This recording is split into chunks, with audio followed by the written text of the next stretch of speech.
Hello ladies and gentlemen, PlayAsia supplied me with this copy of this game, so if you want to support me and the channel, use the link in the description to go and buy something, and there's also a coupon code you can use to save a couple of bucks off your order. You'll be helping me out and hopefully you'll be buying something good. Thanks for your support, enjoy the show. Just me and my mate, Colonel Sanders if he got buff, hanging out, having a good time, since this is Dreams apparently. Hello ladies and gentlemen, this is Blue Maxima and I'm here checking out my chair creaking under me and Dreams. It's a bit weird how this thing will not stop staring at you. And screaming for the heavens apparently. So, Dreams is the latest effort from Media Molecule. If you don't know who Media Molecule is, they're the people who made Little Big Planet. A 2D platformer with like 3D graphics that had a couple of neat features, one of them being that you could make levels and send them to other people online. And they were just browsable so that you could go and play them anytime you wanted. People really took to this feature. So by Little Big Planet 2, they thought to themselves, let's embrace this whole creative side of things and just make that work really well. And so they did. They gave you a lot of options to do things like make custom objects and make them playable and make more game types than just straight up platforming. So after they did their little side project in the form of Tearaway, they thought to themselves, what if we just made that whole creative thing without the Little Big Planet side of it? And this is the result. It's been something like 6 years in development or something like that. It's been ridiculous, but this is Dreams. And Dreams is, the best way to describe it is a multimedia creator. So you can use it to make art, you can use it to make sounds, you can use it to make music, you can use it to make animations, you can use it to make games, of course. But basically you can use it to make whatever the damn hell you desire if you've got the artistic merit and the capability with the tools. And I will say that if you do have said capability with those tools, Dreams is goddamn amazing. It is legitimately one of the coolest things I've had the opportunity to play in years. I played the open beta for it after being a little bit like iffy on the whole. Can they really make something that like lets you create anything? And after having played that, the early access version and now the full version, I can say, yeah, they pulled it off. They pulled it off pretty damn well. But to show that off, we have to go hit the main menu. We don't have to walk the line in the middle to do that. We can just do it here.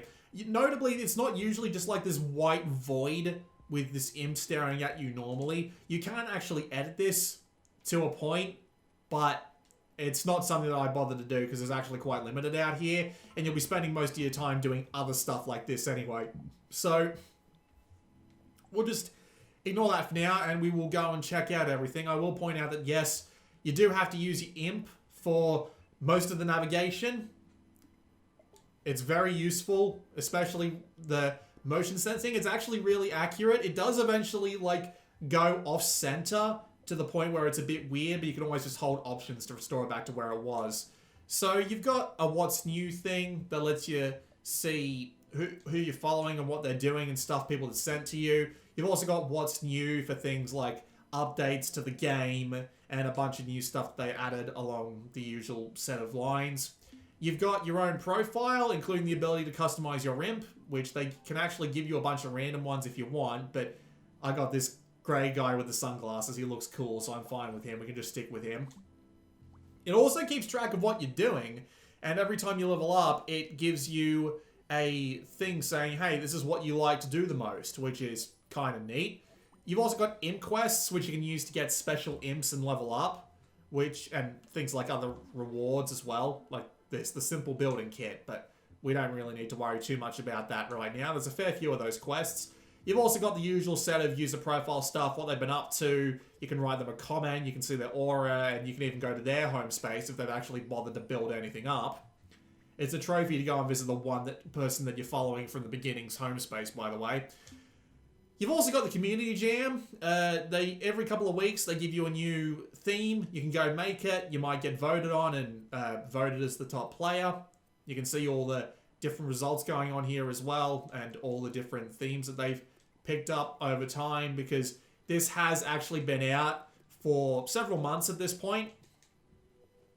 But yeah, it's nice. You can see everything related to any particular gem or whatever here.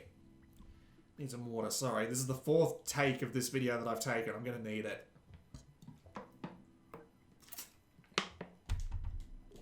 And of course you've got an options menu. So, plenty of options for controls, including not having to use the motion sensor if you want to, but I recommend learning to use it as much as possible. It's very useful. You've also got sensitivity on that, vibration strength, toggles instead of holds and handedness, some camera options. You've got some display options here. Pretty basic stuff. I do appreciate being able to turn down the motion blur entirely. It was a headache in do so in the public beta. You've also got UI effects, graphics modes, including high resolution and frame rate. I'm only playing on a 1080p screen, so higher frame rate is definitely my jam. You even have the ability to turn the watermark on and off, which I appreciate. Simple audio options, including subtitles, which you can actually have like inside your dreams, by the way. Dream shaping, just general options for the user interface. Nothing particularly out of the ordinary. Oh, I can change the menus to the bottom. I might actually do that. I kind of like that idea a little better. And social options, because as I already showed you, you have your own profile. You can visit other people's profiles, and we'll get to that. But instead of going for dream surfing immediately, I'm actually going to go to dream shaping, because I've been playing with this creation tool for quite a while now. I like to think I have a decent understanding of how it works, and we're going to do a really simple game concept just to show you everything that you can do with the Dreams Workshop.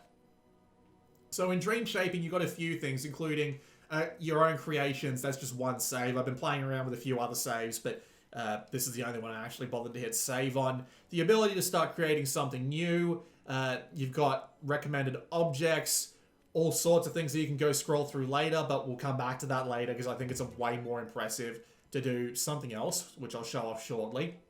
Recommended dreamers, including what they do under them, so you can see who's good at art, who's good at playing, who's good at designing.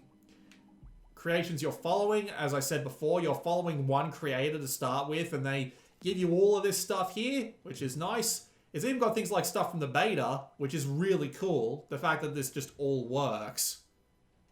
There might be some bugs because, you know, in between then when these were made and whatever, you know, it can just fall apart because they made changes to the engine. You can't do much about that.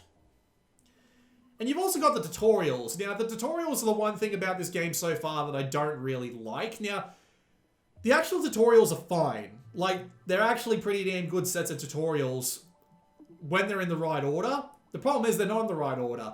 You see, they put them in certain groups like this. So art and logic and character creation and animation. These are all okay, right, by themselves.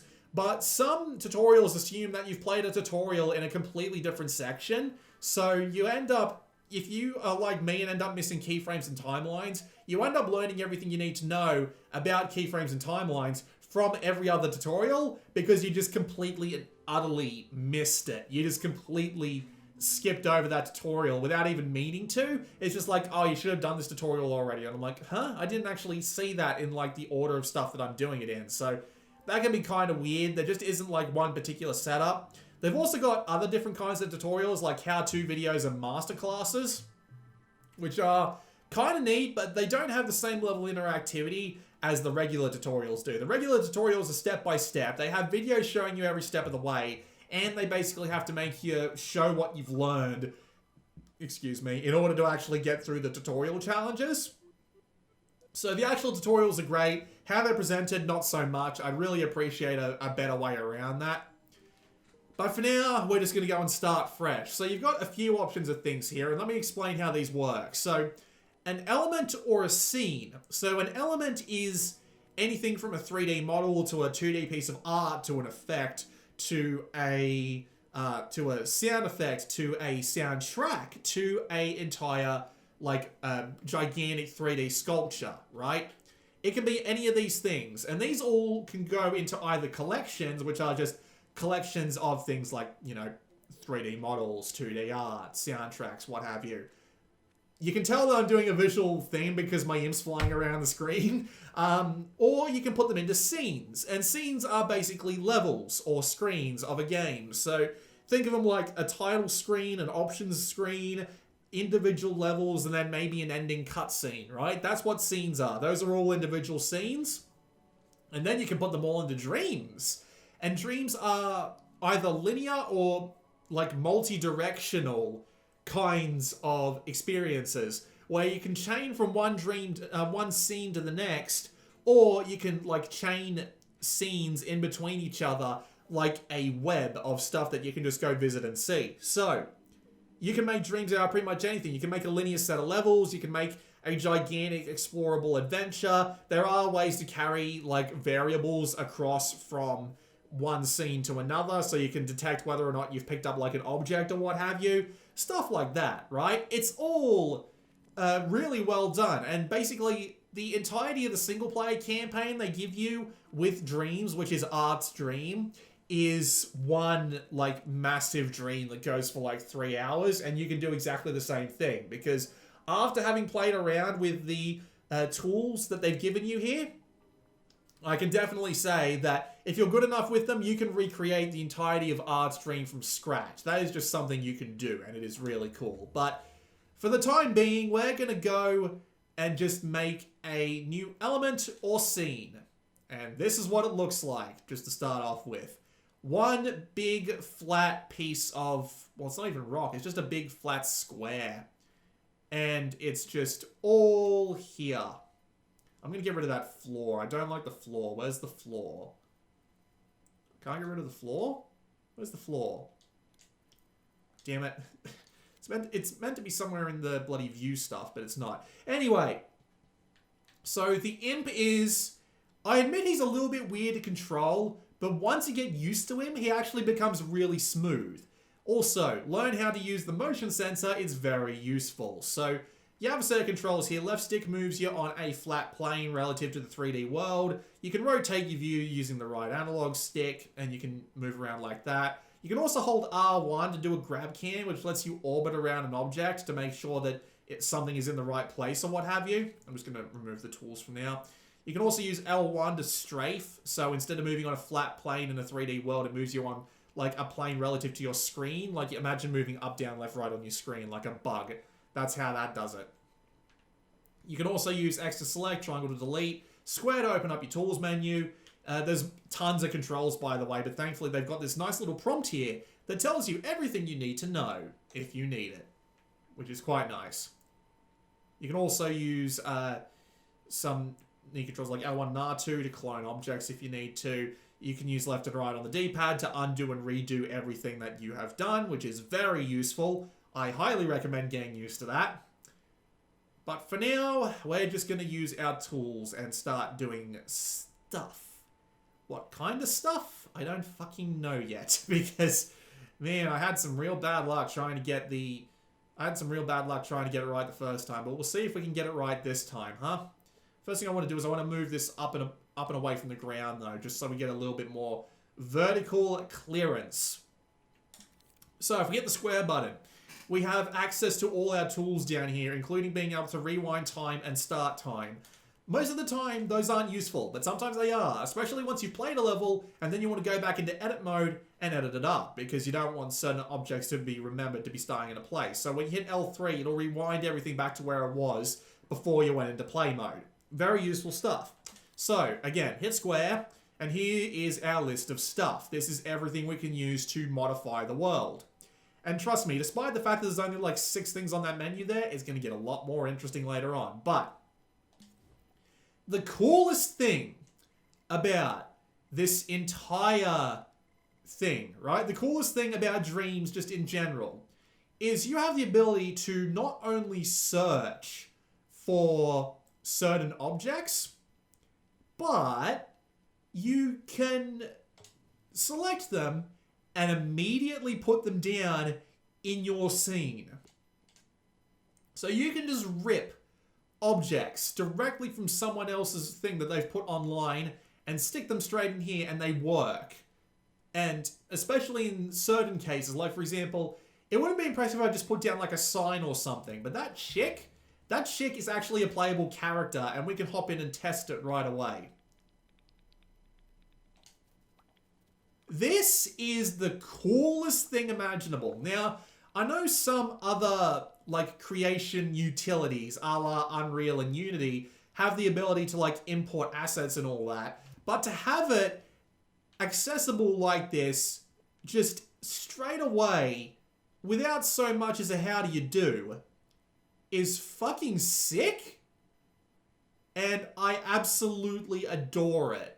I think it is one of the coolest features that I have ever seen. To have it work so seamlessly like this is legitimately some of the most impressive shit I've seen in a long time. And I continue being really, really impressed with this system the more and more I play with it.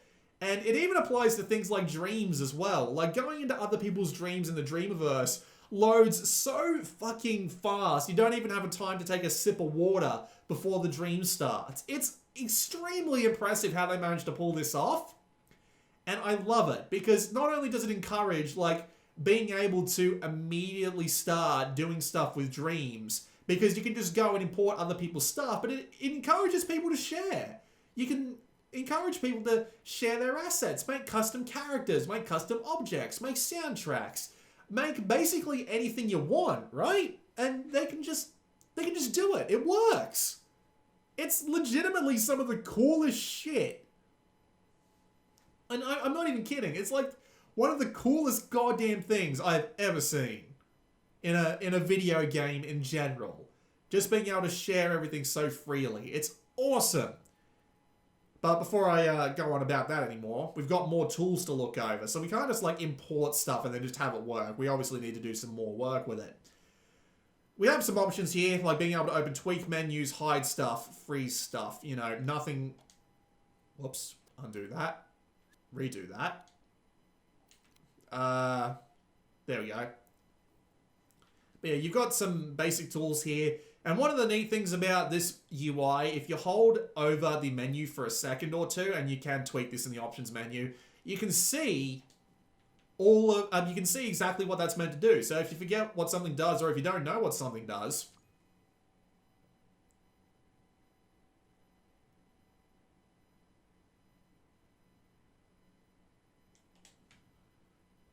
you can just go and read about it. Really cool. Very useful.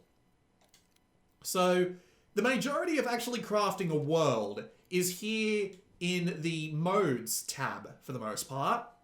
So, making, like, locations and doing stuff along those lines, right? Just doing anything in general to the environment, whether it be the looks, the sounds, the effects, or anything like that. It's usually going to be done in the modes. So, the first mode is called Sculpt mode, and this is what we use to just flat out edit geometry. Now, we could access it through here and create a new sculpture, but we can also access it by doing something a little different. If we hold L1 and press X on an object, it'll do what's called scoping in, and this will let you change objects depending on the context of what they are, right?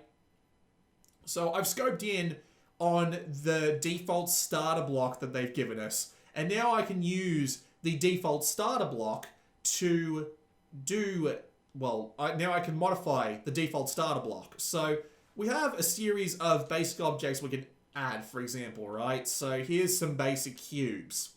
They fade pretty innocently into the terrain here. Nothing too out of the ordinary, right? But if we hit square, we can do a few other things, obviously. We can change what objects we're using. That's kind of cool. Nothing wrong with that. We can also change the color of said object. So we can make a blue donut if we want to, and it'll even fade in to the rest of the colors. And you can also do this with, you can, focus back on that, open the tools menu again, there we go. You can also change the flex, and the flex are basically the texture of what's made on the thing itself.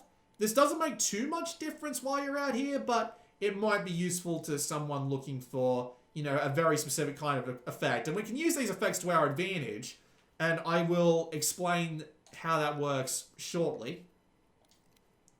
We also have guides, and these are useful in pretty much everything. So we can snap to a grid so that if we go back to our donut, for example, we can have it snap to the grid. It'll also snap the rotation so that we can place things down very precisely if we need to. We can also have finishes, so we can make the entire thing with shiny metal if we want to, but we don't want to do that because that'll change the entire sculpture, and we don't want to do that right now. Not for this big block anyway. We might do it for some others later. If we turn off the guides here, we can also check out our regular tools. And there's some of them here that are notable. But we've also got spray paint, which we can use to do just paint jobs over the entire thing, right? We're not going to do that right away, although that might come in handy later.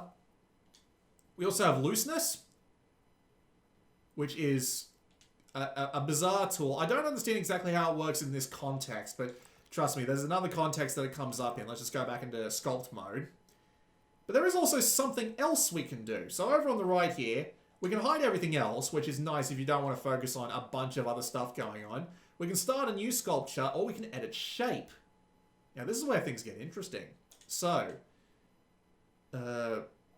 this is like less tools than I'm used to. Let me back out, go back to my tools, go back to my cube. Am I on? Oh yeah, I'm on hide everything else, aren't I? No, it's because I'm on the paintbrush. Right, sorry. If I go back to the tools, stamp, there we go. So actually, I probably want this to be the smear shape because smear does that, right? But for just for the purpose of demonstration, we're going to pull back and have this be nice and flat because there's something I want to do here. So now if we go to edit shape, we can very precisely tweak what we want this shape to look like, including changing the size and what have you. We can also do things like change how loose it is. So you can make things like this, for example. We can also change it to add and subtract mode. We can also give it a grip. And we can also change hole. Yeah, hole in the middle. And sections of it. All good stuff. But if we put the looseness up to about here, this is what I want. Now, we've got it looking a little bit like water, you might say, right? So, if we leave the shape editor, now we've got this. But, if I hit triangle... do I have to do this for this shape as well? Yeah, I do. Okay. Bit weird that they don't save that between add and subtract, but I'm not gonna pry as to why they chose to do it that way. Hang on, I'll just resize it like this. Now I'll drag the top back down. There we go, that's what I want. So now if we leave the shape editor, now it takes away from the, this. If I press the X button, it does that. Undo that first of all though. Size the shape back down a little bit. Because if we hit square, we can not only change the color and the flex,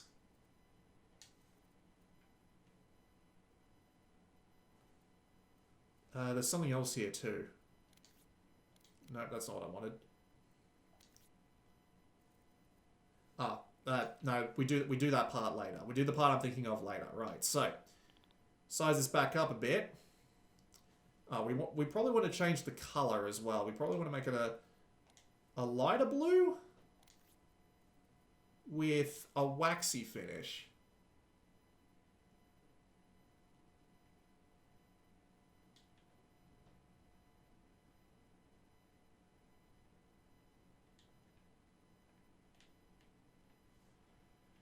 There we go. So that's pretty simple, but these are the tools used by pretty much everyone to do art in this. So if we go back out, this chick was made entirely using the sculpting tools. You can see the simple rounded square they used for its head. The other one for that. Tubes and cylinders for its legs. Circles for its eyes.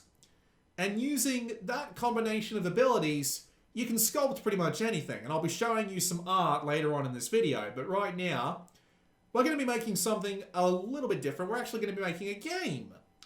So there's a few things that we need to do in order to make a game. But before I do that, I want to continue on through the rest of everything first. So we have some options here. We have the ability to paint flecks as well as, you know, using them on the surface of objects, for example. So you can see just this tiny fleck I got going here, and now I'm going to size it up to be a massive fleck.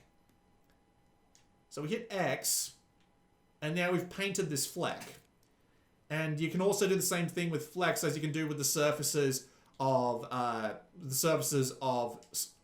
sculpt mode objects, right? So you can paint them different colors. You can select the different fleck layouts. You've even got tools like the ability to just stamp alongside brush and draw.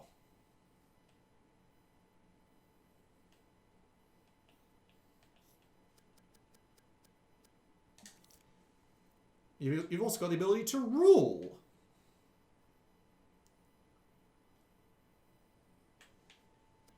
All pretty cool stuff. You've got frame by frame. So you can use this sort of stuff to make two-dimensional animations as well. Like things like exploding watermelons. Like that's the literal example they used in the tutorial. And I can actually like search that up, I think. So if I search for watermelon.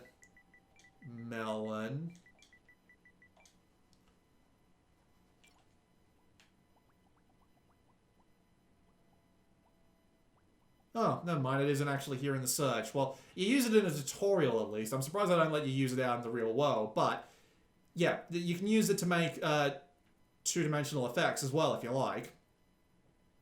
Then, if you go into coat mode, you can also do this sort of thing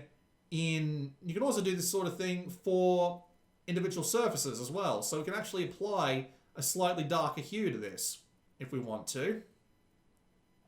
We can also change our color to make this just a little bit better. We can even just gently hold it down to not apply as much, but as you can see, it actually applies to the entire sculpture, so it's also applying to the ground as well, but we don't want to do that.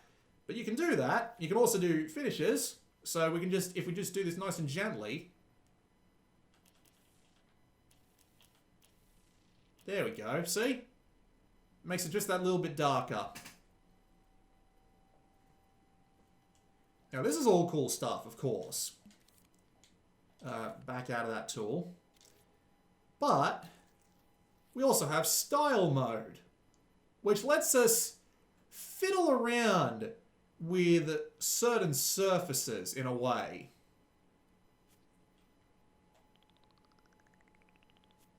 Especially only in certain areas.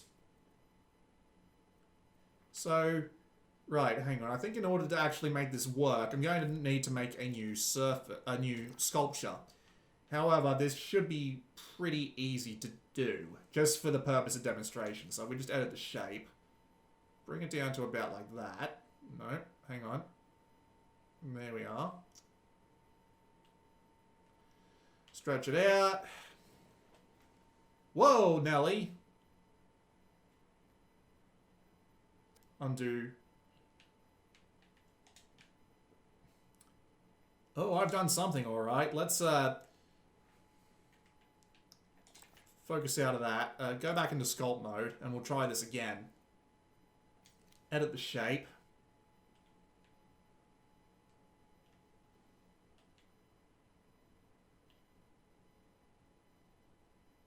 So we're making a second sculpture now, and this is for the purpose of having it be affected differently from the rest of the setup.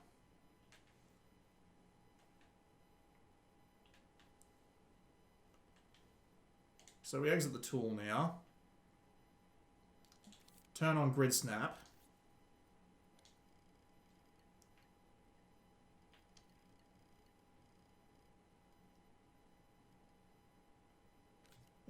that's about the right place. So let's just size it up a bit.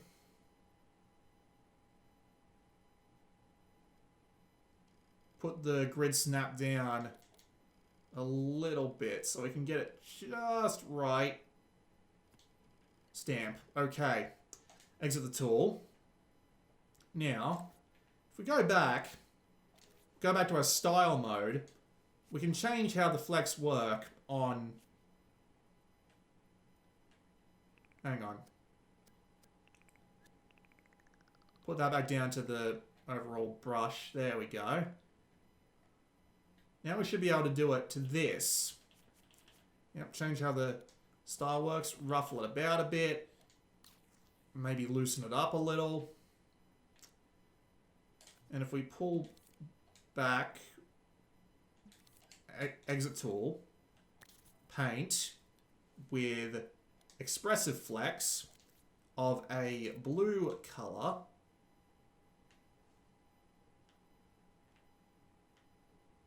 Wait, do I have to go into... Admittedly, there is a little bit more to it than I... Oh.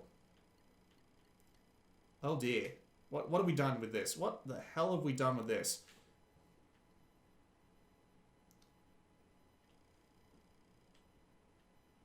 There we go. Size it back down to something a little more sensible, but it's not what I want to do. I want to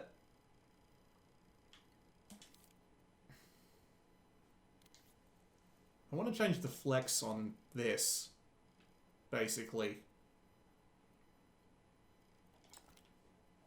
Hang on, we'll try it through bloody effects mode first. So, style and effects are very simple to understand, depending on what you're doing with them. So see now how I've made this happen? We just revert that. So now, if we go back and change the color via coat mode, yep, the color is blue.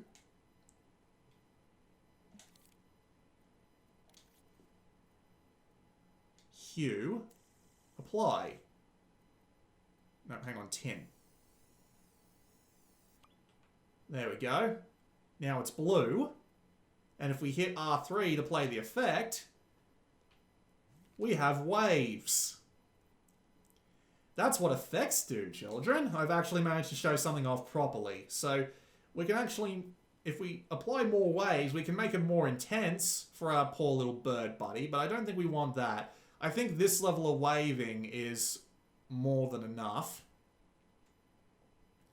We could also do flow. So if we hold R2,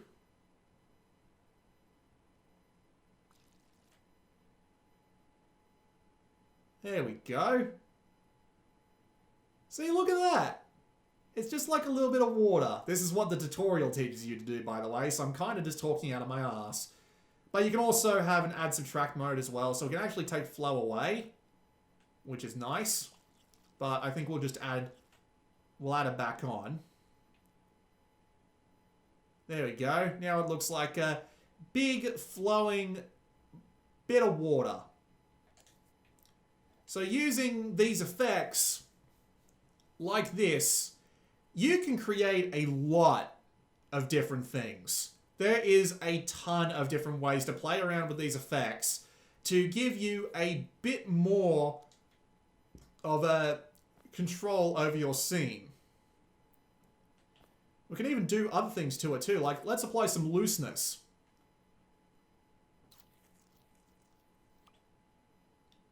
Makes it look even more rough. What about impasto? What does impasto do?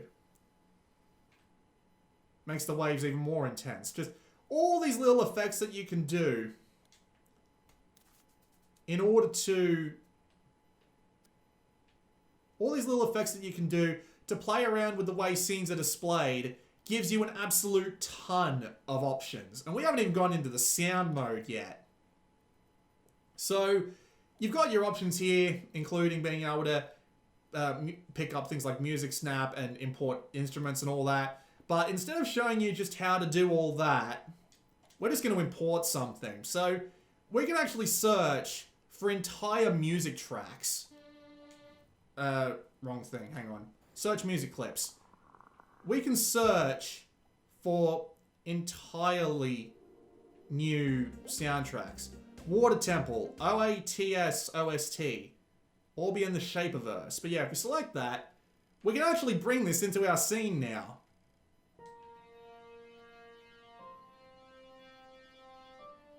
See, we actually added a little bit to our thermometers there. And if we hit L and square, we can see some settings related to it. Because that's what we call tweaking. We need to do that a lot more. And we can see exactly what they're getting up to in terms of like the music design and all that. Did not mean to do that. Where's the chick? There's the chick. Alright, come on, chick. Get out of music mode first and foremost. Come on, back onto the... There we go. Hang on, L3. There we go. We rewinded now. She's back to where she was. So yeah, we've got music now. Although you do have to be within a certain distance to hear it, and there are some other things we need to do to actually get that to play, but we won't worry about that right now. But that's how that all works. We also have the ability to animate stuff.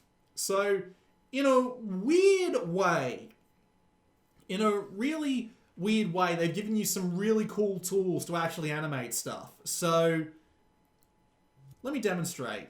If I hit square and go to our search ability, no, hang on, we'll use one of the included things. Ignore this menu for now, but we're just going to bring in a puppet. This is a puppet. This is the default sort of like pre-programmed movement thing that they have built into Dreams. Let's just unselect that. So we can actually animate this in multiple different ways. So we can actually record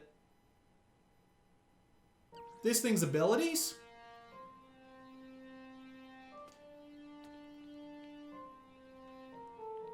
And the chick follows you around. Not what I intended to do. But if we rewind and hit play,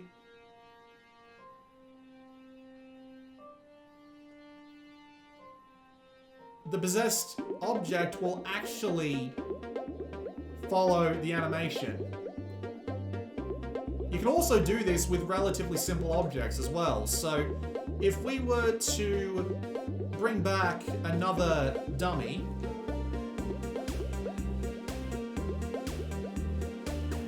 just plop him in there, get rid of the possession recorder, go to our animations and select action recorder. We can actually move objects around with the imp.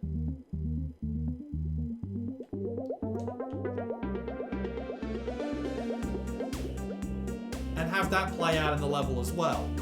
So if you have like a bunch of dummies of characters or whatever, and you want to do like a cutscene or something, this makes it incredibly simple. We're not going to make use of that in our thing in any way. We're just going to make a really simple platforming challenge, but it's really cool that you're able to do that. It is extremely neat that you're able to just use animations like that. And they've got more precise stuff going on as well. You've got proper timelines and keyframes as well. So if you wanted to, you could focus in on the dummy, move its things around, and then apply them all to what I'm about to show you to make like proper animations and not just like random ones that you record like that. But still, the tools are all there for things like animations nice and easily. And before we get onto the rest, this is just more guides like grid snap, stay upright, precise move, turn off the lighting if you want to, and we can also show and hide a bunch of stuff. So, for example, if we want to hide the paint of everything that we've got on so far, we could do that. If we want to hide code style and effects, we could do that too, and I actually want to do that because it'll help us out later on in there. So we can even hide hover effects, which is cool, but we'll just leave it like that for now because we're actually going to make a game out of this. The game is going to be that our poor little chick needs to cross the river. The massive goddamn river.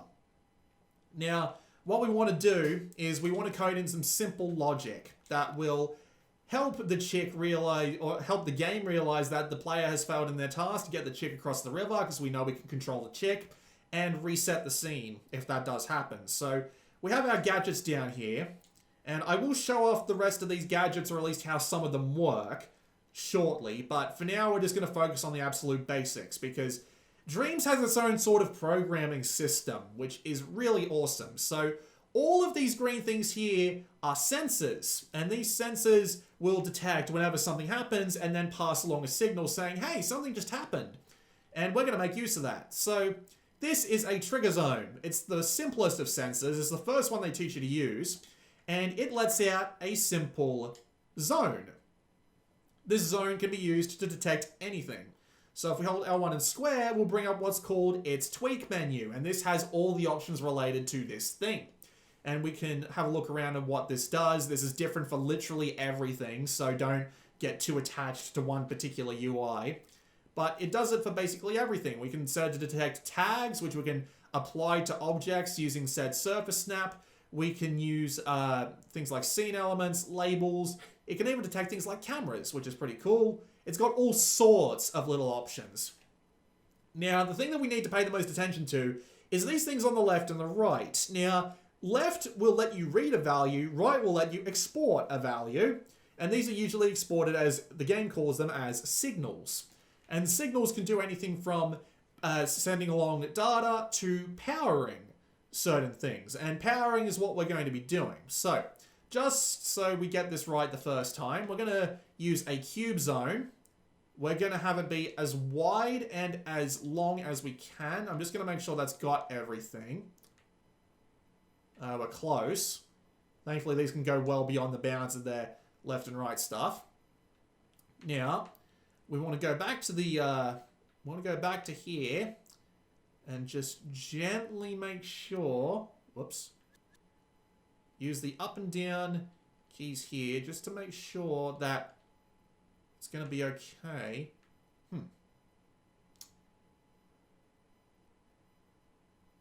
3, 2, 1. I think that's going to be all right. So now if we close this, we now have a trigger zone, and we'll deselect it to get rid of that annoying trigger zone effect. So whenever the player character hops into the trigger zone, it will cause some sort of effect. And just for the, just while my mind's on it, can I grab this and just stretch it up slightly? Actually, I can do it like that because the thing will be hidden by the effects on the surface, won't it? We're also going to... Whoops. Oh dear, I forgot about the trigger zone. Got to get the trigger zone out of there. Missed. Come on, trigger zone. Please don't be like this to me again. Undo. Alright, hang on.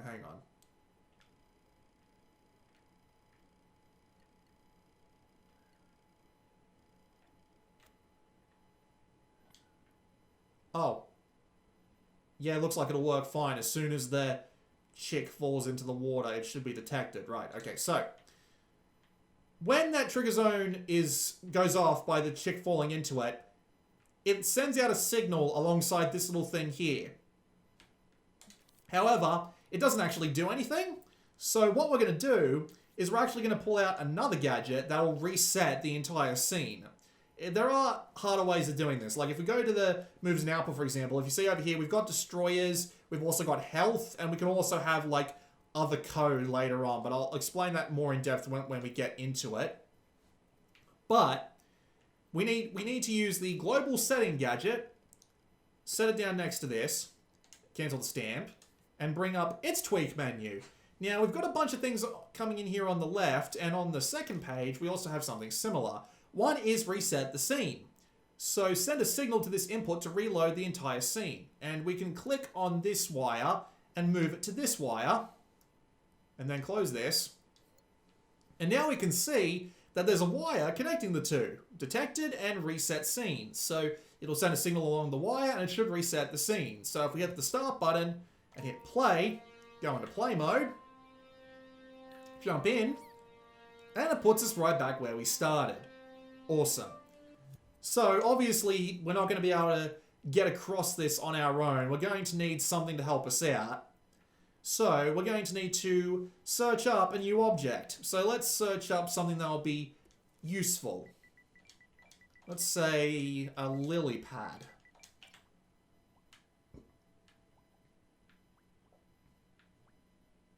I think this one will do our stuff a bit better, right? It's a bit big, but to be fair, we kind of want it to be big because we don't want this to be too low in the ground, because if we have it too low in the ground and the poor chick jumps on it, we're going to run into problems with it. I.e., the signal's going to go off despite the fact we didn't actually land in the water. So we want these to be at least somewhat at a height. Too bad I can't, like,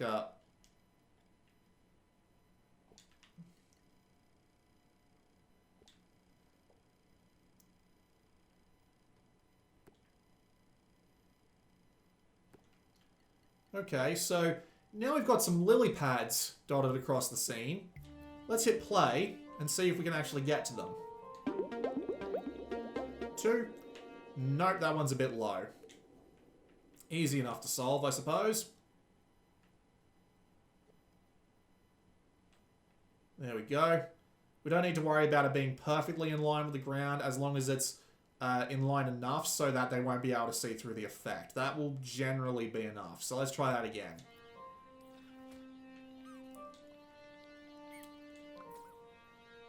Nope, I just went right through that one for some reason.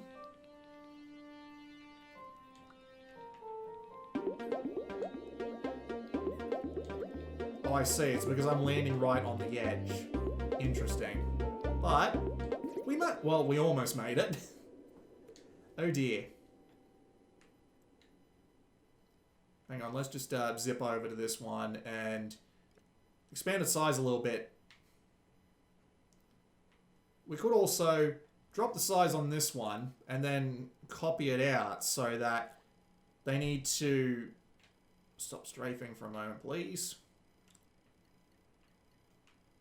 So they need to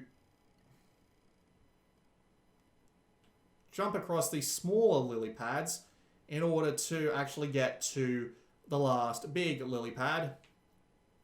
And we can do that again here as well. So just make a copy, make it a bit smaller, drag it in.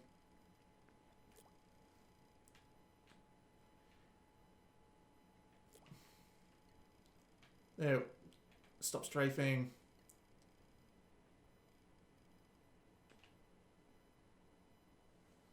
There we go. Oh, whoops. Didn't mean to do that. Hit the triangle button by mistake. So, now... Why do I keep falling through that? That's a little bizarre.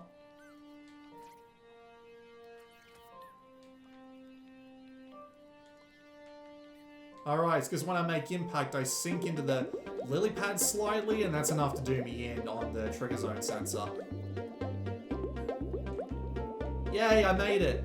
So we know the challenge is possible, but first things first, we don't have an end goal. And the second thing is that there's no challenge to it. So I think we should add a little bit more challenge to this, don't you? So let's make ourselves a little bit of extra challenge. So we've got the lily pad here. We've got a bunch of options here, and we're going to go over some of them. So this we've got things like controller sensor, grab sensor, movement sensor, angle sensor, all of these sensors. I think what we're going to do is we're going to make these lily pads disappear after they've been collided with. So we need something. We need a angle, rotation, laser scope, impact sensor. Perfect. So these sensors will actually work on things like objects and sculptures if you stamp them using the surface stamp functionality. Makes them very useful indeed. Cancel the stamp. Now we can make something to do, let's say, a timer. Sure. So, we put down the timer. Then, we put down a destroyer. So, destroyer. So, cancel that. So, impact sensor. Sense impacts.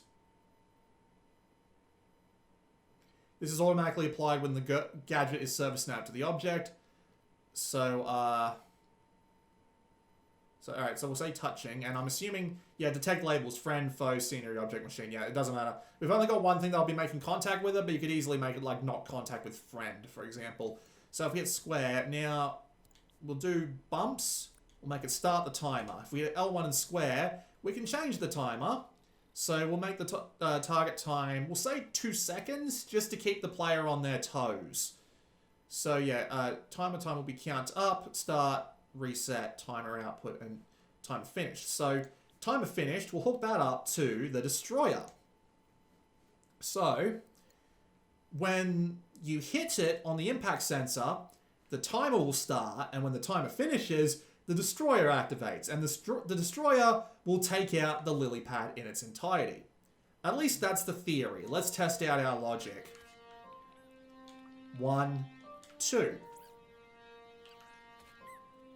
1, 2.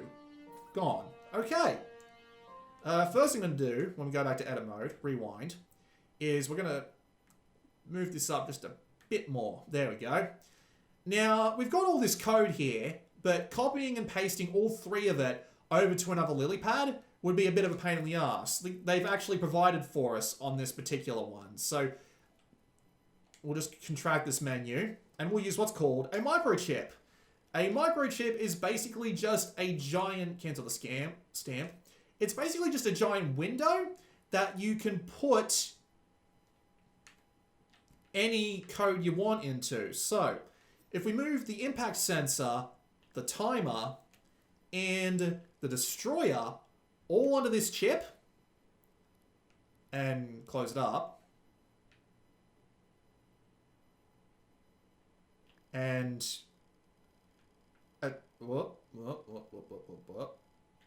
turn off service snap.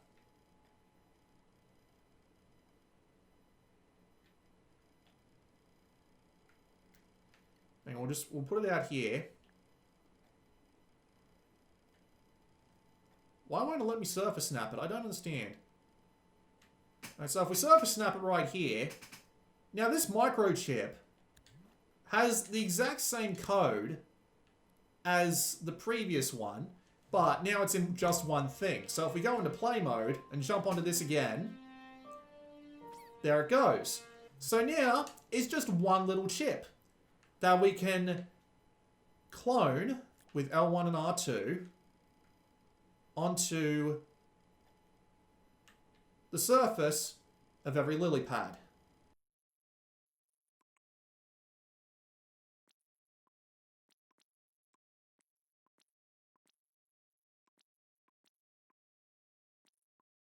So now that that microchip has been applied to every lily pad that has the code of destroying the lily pads behind us,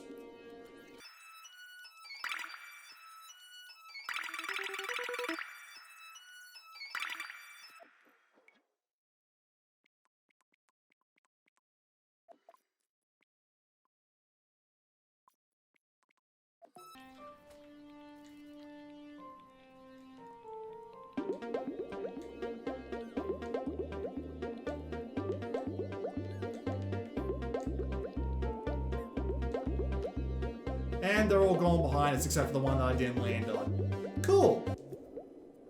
Back to edit mode. So, rewind time as well. So, I think the last thing we need is a tag. And I'll explain what a tag is in a moment. So, a tag is an object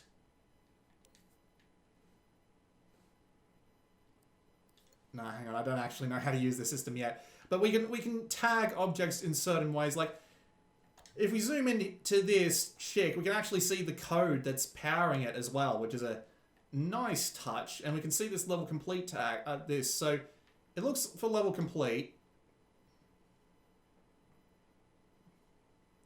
And then it does a pose for the camera, which is a little weird. But basically, I'm just thinking we need something to celebrate making it across the entirety of the... Let's go from that. The entirety of this from. So let's move back over to this side.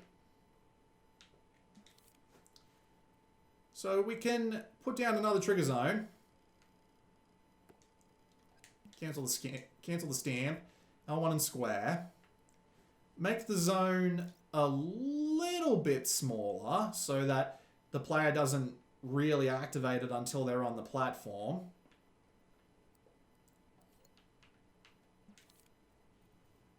Now the question is, what do we use to celebrate? A text displayer, sure. So we can use a text displayer, hit L1 and square to access this menu. You did it. We can even move this across, up the top of the screen here. And we can even, like, affect the text box properties. I never liked the text box or the border. So kill the border, but make the text... There's a lot of different fonts. You did it. Oh yeah, you can also put it in the scene if you like. And there's a bunch of other things that I'm just not even going to try and go over here. I'm just looking for the size option. Oh, hang on. I just resized it using the D-pad. There we go. So, there's the text. We put the wire into there. And let's give this one more try.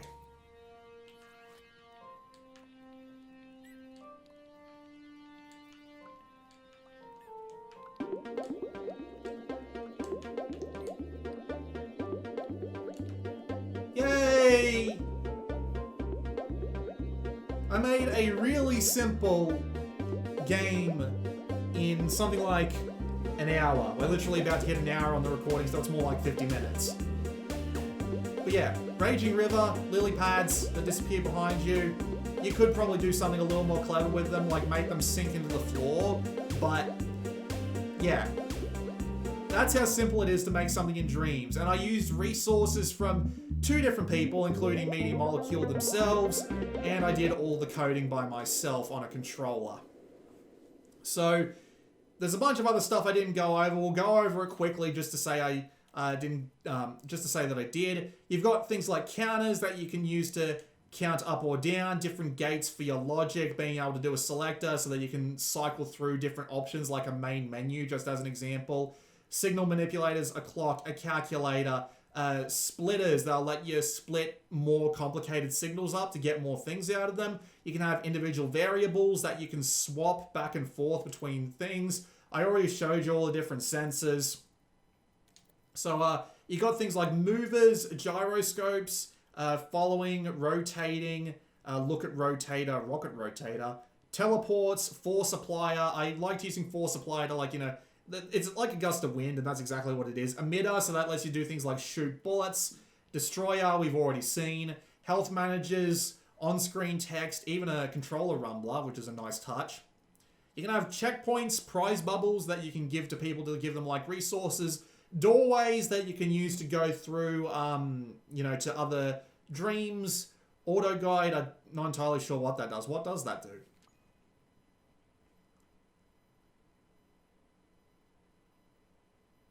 Cool. So it lets you automatically move stuff. Global settings, which we've already seen to reset the scene, but it also lets you do things like change the gravity. Although for some objects like the chick, it doesn't actually apply. It depends on what you're doing. You've got score and score modifiers to post on online leaderboards, which you do have access to. And your puppets, which I already talked about. You've got other things going on as well. Like you've got cameras and light sources and the ability to change the sun in the sky. Just for the purpose of demonstration, I'd actually like to demonstrate this. So if we cancel the stamp here, we can actually change what the sky looks like, where it points, and how far the sun is away. So if we modify this, we can actually modify what the sun does, and we can make it really bright to shine on the entirety of the scene. I'll rewind first. Or we can make it totally dark. We can also change what the sky kind of looks like. It's a little bit limited, but you can still make it look good if you've got the eye for it. So now we make it look, we've made it just a couple of tweaks, made it look a little bit stormy. You can't make like custom skyboxes, which is a little bit of a shame. You can also make it like really foggy. So if I pull the fog all the way back,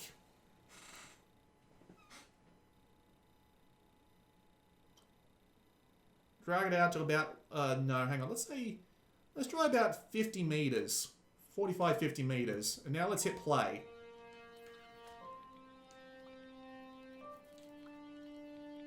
That makes things a little bit more interesting. And you could easily add like effects like way off in the background, like a lightning strike or what have you, to really make it look like a scary little thing that's going on. Just a nice little effect to be able to do at pretty much any time. Back to the gadgets. We can also add a different camera if we feel like it. Just for the fun of it, let's play around with the camera. I want to, please get it away from me. There we go. So what we can do is we can snap the camera here. First thing I want to do is rewind. There we go. Bring the camera back. So if we put the camera down, unstamp, now we can L1 and X to edit the camera and edit what it looks like. So if we wanted to, we could change the camera to look a little something like this. So if we exit the camera now and hit play, automatically possess this guy, and now it's isometric. Ish.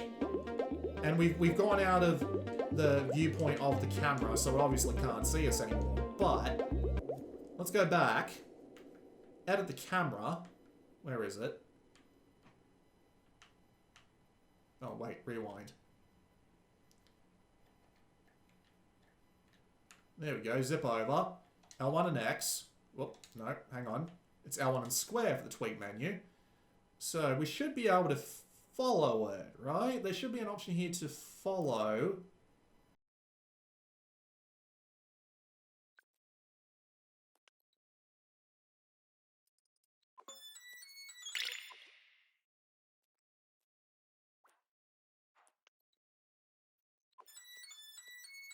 But you can do shit with it. You can make it follow the player, but we'll delete those cameras just so that, oh dear. Oh, the trigger zone doesn't affect anymore. Oh dear. Rewind. Can I just jump straight in and have it? Yes, so it's only just up there. How strange. Well, that's bugs for you in Dreams. Just having to sort out shit that you need to do yourself. But okay. What else is there? So yeah, you had fog, sky, grain effects, wiper and ruler, and you also have connectors, which are useful for physics things. So string you can use to hang things from a rope, elastic you can use to pull things back, sliders, pistons, motor bolts, all that basic stuff, and sound. So you can just use all the sound stuff somehow. I admit to my unfamiliarity with this part of the system, but, well, that's just what happens, right? But yeah, over the course of an hour, and still with some bugs, we made a game in Dreams. Something simple, but it works. Alright, rewind. Edit mode. Quick save. It's a scene. It is a game. It's River Quack. And now that we saved it, there should be an option to publish it somewhere.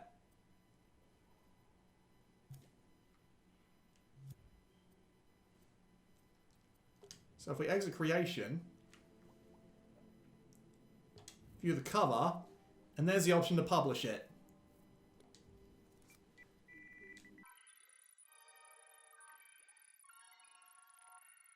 This video is going to need so much editing. It's going to suck. Right. And we'll tag it.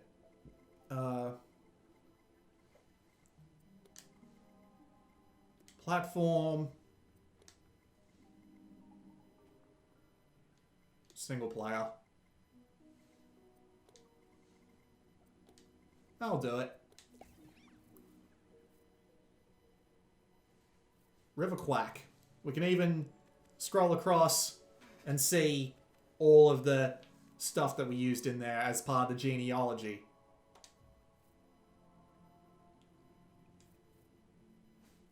Release is public. I have no reason not to have that be uneditable.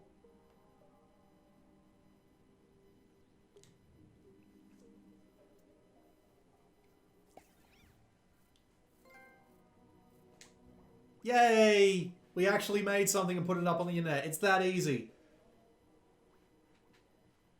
So that was a look at the editing part of Dreams.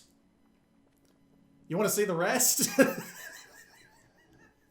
Oh man, we've already been here for an hour.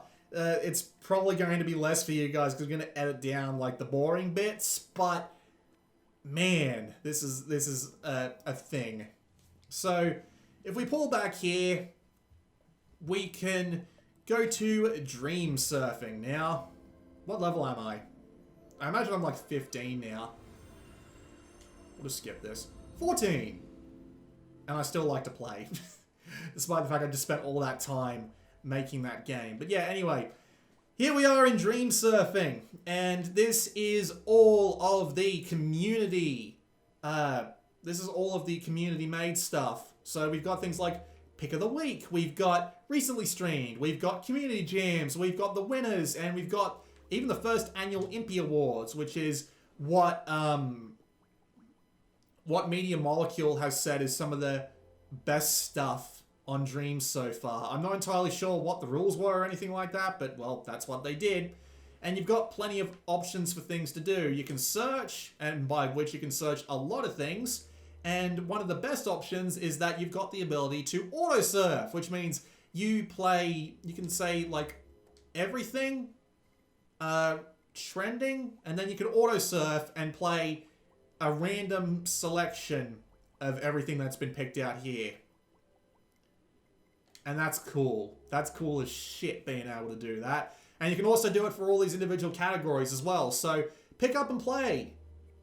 We can randomize it if we like, and we're probably going to, actually. That would probably be a really good way to just do some random dreams that are probably, like, well-liked and well-recommended. Dreams by Media Molecule are new trending, so just regular new stuff.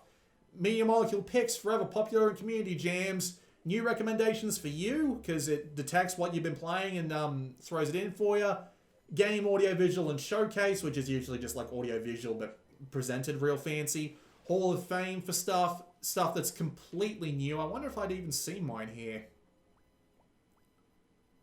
If I did, it might take a little while to update, but okay. Dreams tagged with third person, created by people at a similar level to you. That's interesting. Stuff you're following because you thumbed up certain things, and recently played stuff. So yes, that someone actually remade Adventure Capitalist in this thing. Yes, it actually does work. It's bizarre. But just before we do all that, though, let's go back up to Dreams by Media Molecule, and let's talk about Artstream. So, Artstream is it's basically a campaign based around a guy who's down on his luck, stormed out on his band, basically felt like he left them all alone, And this is basically just a weird set of fever dreams based around the idea of getting his friends back. And it's all entirely made in dreams, the entire thing. And it's got all sorts of weird things going on because, as they say, it's an interactive movie-length musical story showcasing some of what's possible in dreams. And they really do take advantage of that. They have music videos with an awesome, like, Bohemian Rhapsody reference, although the music is kind of cringe and even the characters in there admit it. They have platformer sections, they have a scrolling shooter towards the end, a bunch of driving sections, including being able to do stuff like wall run. They have just a bunch of everything in there, including like little adventure game style puzzles as well, which is kind of neat. And we can even like look at the length of the dream that they got going on here. Like seriously, your dreams can be this long if you want them to be. So that's a really nice thing. And you can skip to any one of these at any time, which is nice. And they all have their own prize bubbles to find, and it goes for about 2 to 3 hours. It's not that long, but the variety helps keep the pace up, and you won't feel like it's outstayed its welcome by the time it does finish playing.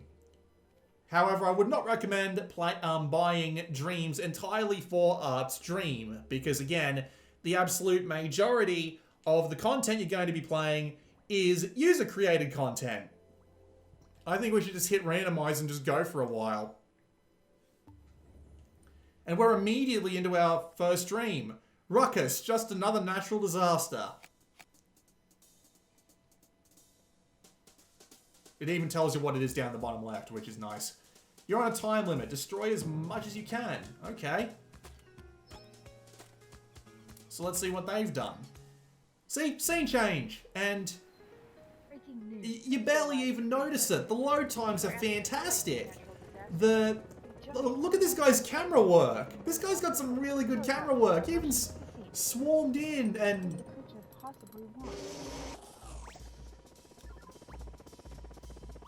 I take it those are the credits.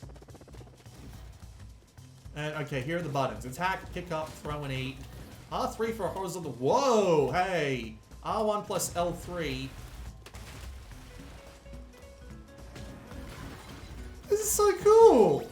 You even get a little multiplier. The sign's falling off. The physics are being well used here. Like, I mean, it even swaps away. Look at the amount of detail this guy put into this. Scientists are opposed. Authorities are requesting that all citizens evacuate the city.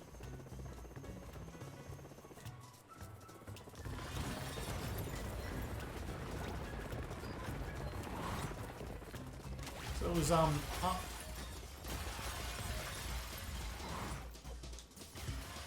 yeah, I just want to destroy this tower. I want to watch it fall over. Come on.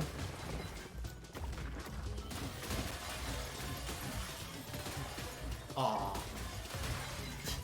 I was hoping that would, like, tilt and fall over like a bloody Crush the Castle building, but I guess not. Now, there are some limitations to the platform, of course. As I said, you can't really change the sky that much. I mean, sure, you can create really cool effects like I did with the, River Quack. But you can still make it look the part for the absolute majority of situations, and even if you can't, just put it inside, you know? But, I mean, like, yeah, I'm not saying there aren't limitations, I'm not saying they aren't bad, I'm just saying there are a lot of ways around them, and I'm sure for every single limitation that I could possibly bring up, someone else is probably going to say something like, oh, there's a way around that, just do X, Y, Z, A, B, C. Because it's a media molecule game, there are probably, like, ways to get around everything like that just hidden in there somewhere. And it's fantastic. Alright, let's move on from this one. Let's not spend too long destroying the city. We can just immediately pause and go straight into another dream, and it literally just works right there and then. Which is awesome. Not great for ones that don't actually tell you, like, what you're doing, but oh well. Oh, hang on. You have something to fight.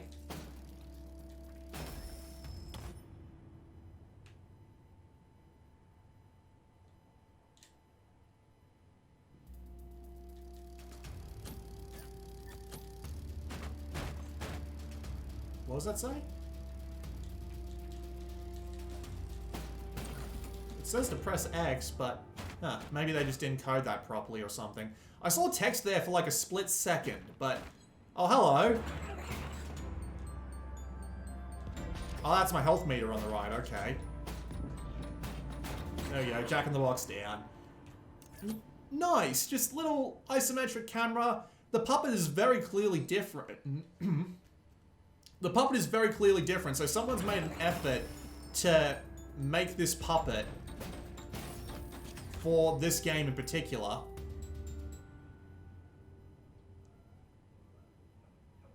Is that a... That's a dice. Interesting, young one. Thank you, I think I'm very interesting. The creatures here want something you have. Well, there's a dog outside my door that wants something. I'd be careful if I were you. Thanks for the advice, Mr. Dice Hat Scythe Buddy. So, yeah, but let's just move on again. Let's just go and play as much as we possibly can in this video time, and I need some water.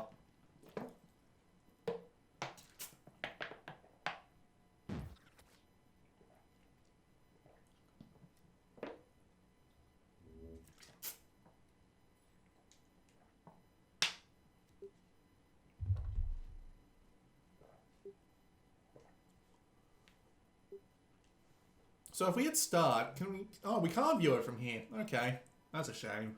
Sometimes they just let you view, like, the entirety of the dream layout, and it looks great. Like, sometimes you can just see the ways that they link in between each other.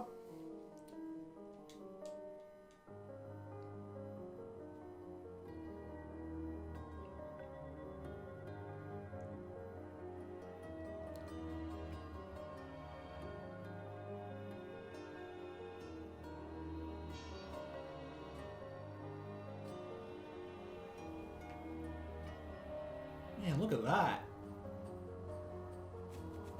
The walk's a little weird. But the actual shite. Man, look at that. Look at that. Photo mode, please. Everyone loves taking photos. Take a picture of that beautiful PS4 system photos 128. Or snap that odd creation you just found. Just to make sure your eyes aren't deceiving you. I can't change the depth of field, but I guess that's kind of part of the entire thing. But yeah, there we go. Just a nice little picture. Some of this shit, like, legitimately looks great, by the way. Like, seriously.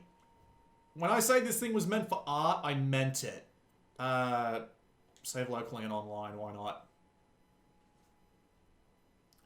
Alright, we'll go back home for the moment. So, we'll exit the creation. And you can see... It'll show you all the things you played in case you want to take the opportunity to rate them. But there is one thing that kind of disappoints me. Like, here's view, for example. So you can see there's the menu, there's the game. But you can also do that with other things as well. So, say Ball World Adventures Part 1. Does that have... Yeah, see? You can even see, like, all the different levels and jump straight to them. Like, that's legitimately a cool system. The best system about this entire thing, though, is the ability to remix. Now, if you don't know what remixing is, I don't blame you, because it hasn't come up yet. For some reason, a lot of people really don't like letting you actually remix work, but remix is basically the ability to take something and then play around with it in your editor. So you can take something, you can look at how it was built, you can customize it, you can see the code, and you can edit it. But next to no one lets you do it. I feel the need to play this. This looks interesting, but I feel disappointed at the fact that next to no one actually lets you remix stuff a lot of the time. It's frustrating. Man, this guy even lets you invert the y-axis. Like, what a nice little touch. But still, it'd be really useful if more people I don't know why remixing isn't a thing that's just turned on by default for literally everything and never... You're not able to actually turn it off. But... for whatever reason, they just decided not to do it that way. That was loud. It was loud enough to come through my damn speakers. Look at that rifle. I appreciate the candy cane stripes on the,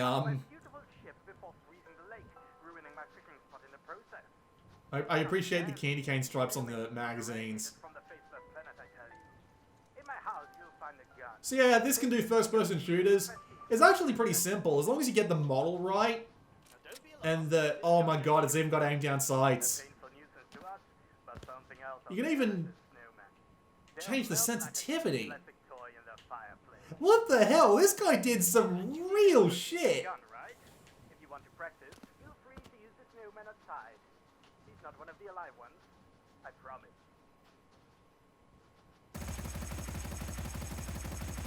That's the spirit.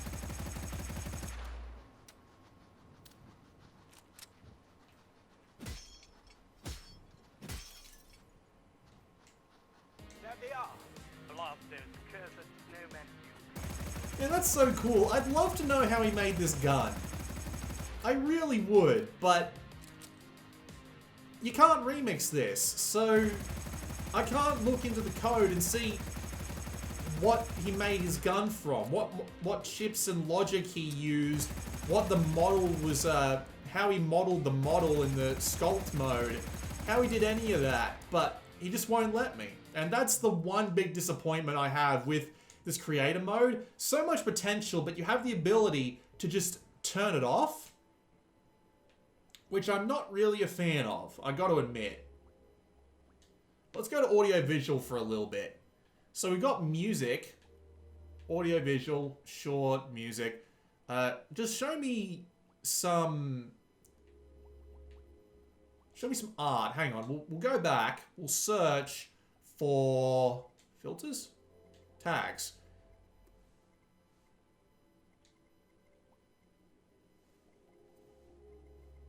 I can't search for just art. That's a little bizarre. What about showcase? If I just say showcase, will you... there we go. So if we just have a look at this.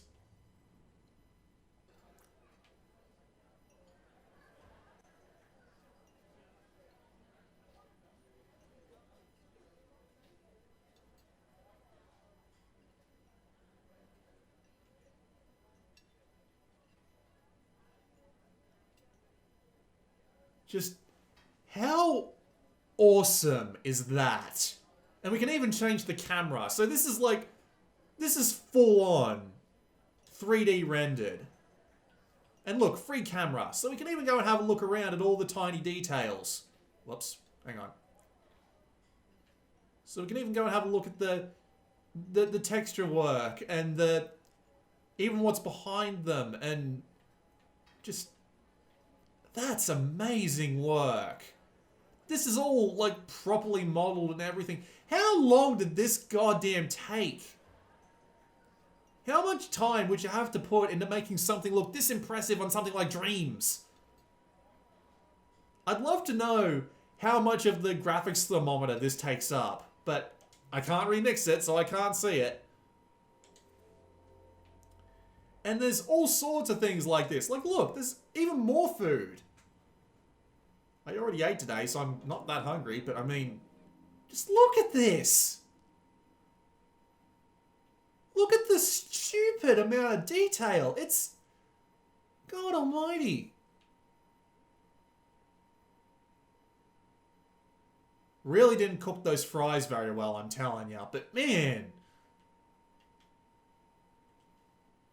there are some talented goddamn people using this tool set to make some really cool things. Never ending randomly generated roadway. Using emitters, timers, randomizers, and around 15 objects. Yeah, give me that free camera. That's pretty neat. You could definitely make something Like, this could definitely be used for, like, some kind of, like, avoid cars as they're coming down the road at you arcade-style game. Just stretch it out a bit further and make, like, more objects for the emitters, and that could turn into something really cool.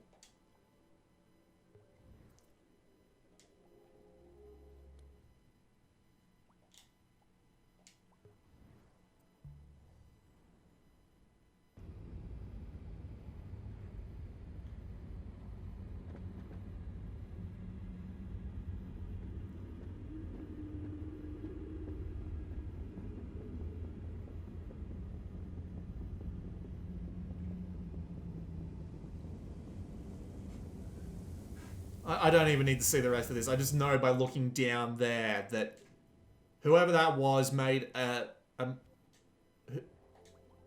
was bizarre. That was very bizarre. Where's the tower? Where did it go? Oh, not played. I'm sorry, buddy. Your name was on screen for a couple of seconds there. That if people really want to know who you are, they can go back and look. But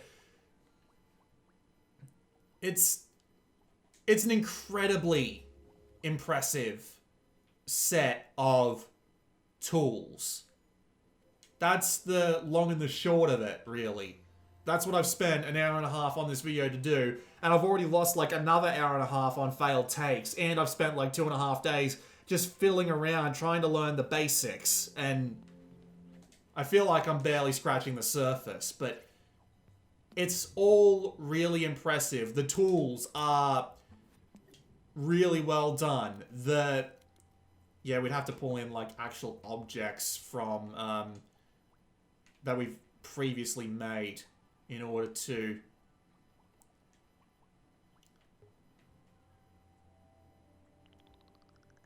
hello, cat.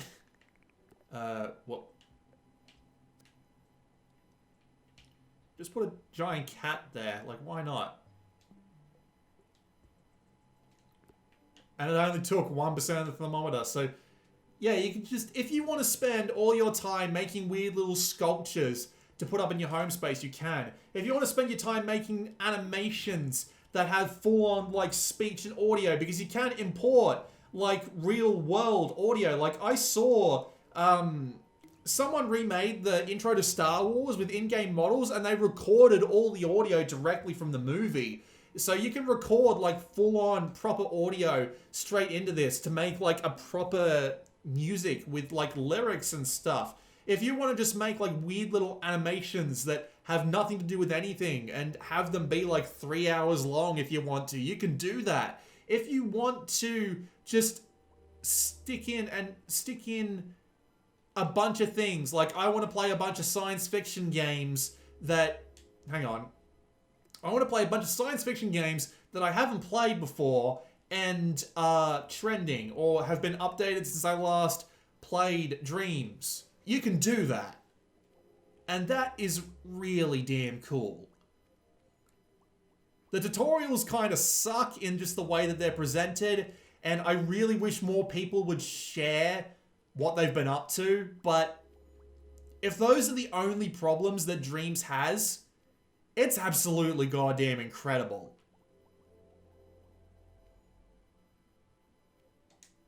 And that's pretty much all I've got to say about it. This game's been in the work for years, and I hope to think that with the rumors going around that there's going to be a PlayStation 5 and PC port of Dreams, I'm just going to hope against hope that those actually end up happening. And that they don't end up on Epic Games Store, because fuck Epic. I'm just going to sit here with my new cat. His name is Kittens. Why? I don't know. I just want to end this video. It's an hour and a half long and I still have to go and edit it. He's even got some animations behind him because he's an official Media Molecule asset. That is cool. Let's just move him down just slightly so that he's actually in the ground. There we go. I cannot pet the kitty right now, but that's okay. You're weird. This has been Blue Maxima, and I will see you all next time.